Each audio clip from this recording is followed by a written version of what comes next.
જય હિન્દ. નેકટેક રણની જા પાણે પાણે વાત છે, સંત સુરાના બેસણા ઈ આપણા મુલકની રાત છે. ખડક ધરતી ખડક ખાંડા વિકરાળ મુછાડા વીર છે, સતી સંત અને શિરાતાની જા ગાંડી જનિતા ગીર છે. સૌરાષ્ટ્ર કે કાઠિયાવાડ શબ્દ બોલો એટલે ઘણા ગલફા મોટા થઈ જાય. અમદાવાદથી આવતા અને ચોટીલાની ઝાડા સંભળાય એટલે ધરતીના અને માળાનો સમુદ્ર બદલાઈ જાય. ચાનો સ્વાદ ફરી જાય અને માણસાઈનું સ્વાદ દિલમાં ઘર કરી જાય. સૌરાષ્ટ્રના લોકો સૌને આગ્રહ કરીને જમાડે અને બહાર ક્યાંક જઈએ તો લોકો કહે કે અમને આગ્રહ કરતા નથી આવતો.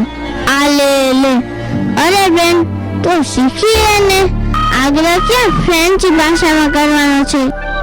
છતાં લોકો બોલશે કે પી પી પેલું કે પેલું, અને આપણા લોકો બોલશે કે ઓલો આવ્યો તો ઓલાને બે ફટાકા નાખ્યા, તે યમરામાંથી બોલાવતો ઓલી લોકો વિયો.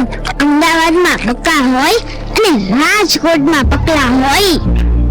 ડ્રાઈવર વગરની કાર ટેસ્લા પણ આયા ન હાલે, કારણ કે ભટકાય તો મારવો કોને.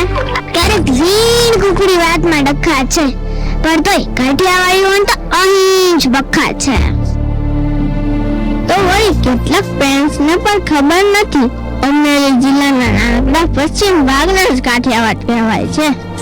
બાબરા તાલુકાના પ્રદેશને બાબરિયાવાડ કહેવાય છે.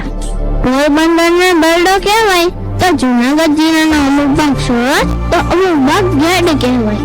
ચોરવાડથી ઉનાના પ્રદેશને નાગેર કહેવાય તો ગીર સોમનાથને મીની નાગેર કહેવાય. જામનગર અને રાજકોટ ખરેખર હાલારમાં આવે ભેરું. સુરેન્દ્રનગરને ઝાલાવાડ અને ભાવનગરને ગોહિલવાડ કહેવાય યાર. તો ચોટીલાથી મૂડી વચ્ચેના પ્રદેશને પાંચાળ કહેવાય. ઓડિયન્સ, જનરલ નોલેજ વધ્યું હોય તો બજાવો તાલી.